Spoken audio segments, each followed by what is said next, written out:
Boa noite. Sou a acadêmica Adriana Fialho, do curso de Licenciatura em Educação do Campo do Polo de Santana do Livramento.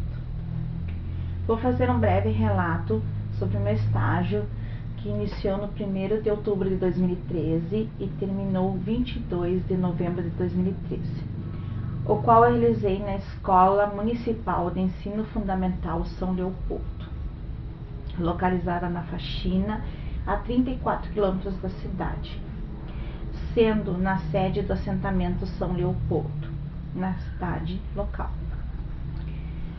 A Escola São Leopoldo atende 97 crianças da comunidade e de outros assentamentos próximos à comunidade, desde o ano de 2001. A escola procura atender os alunos de acordo com suas condições, promovendo o desenvolvimento humano, garantindo o acesso e a permanência das crianças e jovens, bem como uma qualidade de aprendizagem. Quando a gente se refere a uma qualidade de aprendizagem, depende muito da qualificação do professor. Um exemplo que eu cito é agora que nós, professores dos anos iniciais, do 1º ano ao 3º ano, estamos participando do pacto.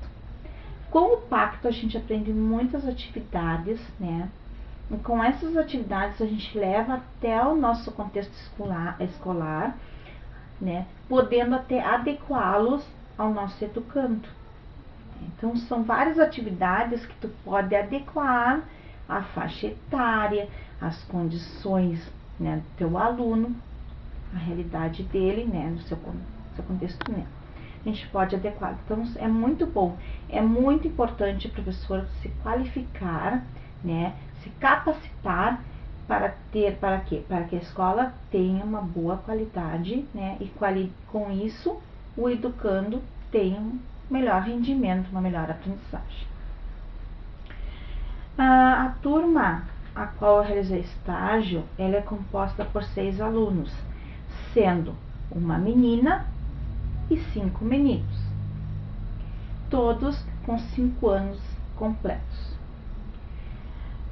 A professora regente é a Daniele Lopes. Como é a turma? Como é o rendimento da turma? Dos 6 alunos, 5 alunos já escrevem seu nome, ou seja, além de escrever seu nome, eles reconhecem as letras do alfabeto. É claro que algumas letras, eles têm um pouco assim, eles trocam, algumas letras eles trocam, né, tendo um pouquinho de dificuldade.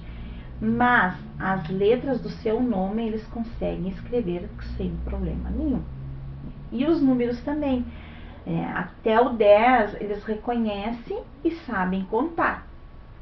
A partir do 10 eles têm dificuldade em contar e reconhecer. Eles não conhecem. Porém, tem só um aluno, que ele apresenta muita dificuldade de aprendizagem. Ele não consegue, não escreve seu nome, né? Ele não conhece nem reconhece as letras do alfabeto. Ele recém está sendo trabalhada a pinça, que ele não sabia, né, a pinça para pegar o lápis. Ele recém está aprendendo a pegar o lápis.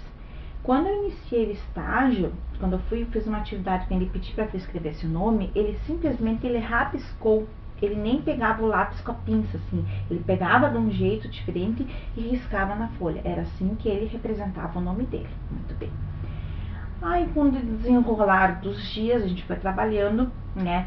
Passou a participar da sala de recurso, né? E já melhorou, assim, ó, bastante. Houve um grande avanço, evoluiu bastante.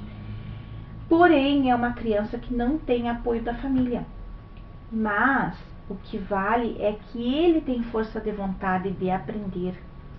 Tu vê no semblante dele a felicidade dele quando ele faz uma atividade que tu elogia, né, que tu achou bonito, que tá bem, e tu pergunta, ele desenha e tu pergunta, ele te diz o que é. Achei um grande avanço, sendo que no início não, tu perguntava pra ele, ele dizia que não sabia o que era, e hoje tu pergunta, ele diz, né. Quando tu lê uma historinha para ele reproduz no desenho, mesmo que não sendo perfeito, mas ele reproduz do jeitinho dele, tu vai perguntar, ele diz o que é. Então já está havendo avanços. Então nós, entre eu e a professora regente, a gente conversando a respeito desse aluno, ela me falou que isso é um problema já gestacional, que durante a gestação da mãe foi bem complicada. E não só na gestação, como até agora é bem complicada a vida dessa criança, o contexto familiar dele é bem complicado. No entanto, a maioria das crianças, né, do pré-escolar, da educação infantil, a qual eu estou estagiando, eles são participativos, criativos, adoram realizar atividades que exijam movimentos, né? É aquela parte da arte, do corpo, da tecnologia. Isso eu desenvolvi, né? Procurei levar para o pré e trabalhei, né? E eles adoram o dançar, gostam de cantar, contar histórias, né? Tanto do seu cotidiano, como eles pegam um livrinho, eles vão folheando por meio de imagens, eles vão contando as histórias. Eles trabalham. Bom, antes de eu iniciar meu estágio, eu fiz uma observação na turma, na educação infantil no pré. E a partir da observação, vendo como era o contexto ali do pré, e conversando com a turma, eu criei um tema gerador, que é o tema do meu projeto, que é o Mundo Encantado. É o tema gerador do meu estágio. Por que eu escolhi o Mundo Encantado? Porque a partir do momento que eu observei a turma, né, analisando bem a turma, deu bem esse tema. Porque as crianças possuem um grande potencial de imaginação, eles têm uma imaginação muito fértil, é um mundo de fascinação, de alegria. E eles principalmente gostam de brincar com carrinhos, com bonecas, pular corda, jogar queimada, tomar banho no rio, na barragem, como eles falam muito, brincar de teatrinho, cantar, dançar, ler histórias por meio de imagens, contar suas vivências, né? E como dizia Paulo Freire, o ensinar não é transferir conhecimentos, mas criar possibilidades para a sua própria produção ou sua construção. Ou seja, a partir do momento que eu criei o mundo, o tema, o mundo encantado, eu vou proporcionar a essa criança, eu vou ser a mediadora dessa criança, ela produzir, ela construir o seu conhecimento. E também, como todo estágio tem seus aspectos positivos e negativos, os bons e os ruins, ocorreu esses fatos no meu estágio. Mas posso dizer que mais o bom, o positivo, do que o ruim. Então eu vou relatar um fato negativo, um fato ruim que ocorreu, de mentiras. Ocorreu que um menino, um aluno do pré, educação infantil, chegou em casa e disse para a mãe que a professora o havia colocado de castigo. Mas não disse o motivo. O que a mãe fez? A mãe, em vez de ligar para a professora regente, já que a professora regente deu o número de telefone para os pais para que entrassem em contato com ela, né? A mãe fez o seguinte, foi na escola outro dia com um aluno, né? E por infelicidade a professora estava de folga nesse dia e eu não estava de estágio também, para minha sorte, né? Porque não foi comigo, né? Também se fosse comigo a gente deveria resolver. Falou com a direção a respeito disso. A direção disse que não estava sabendo, que eles não estavam cientes desse fato. Aí o que eles resolveram? De que quando a professora retornasse no outro dia, que seria o dia seguinte, que eles procurariam saber, né, iam saber o que realmente havia acontecido e marcariam uma reunião. E foi o que aconteceu. A professora chegou, eles falaram e a professora disse que não era verdade, que ela nunca havia colocado nenhum aluno de castigo, né? E eu acredito que não seja verdade, porque ela é uma professora bem carinhosa, carismática. Muitas vezes quando eles estão danados, ela com carinho, com cautela vai falar com eles, né?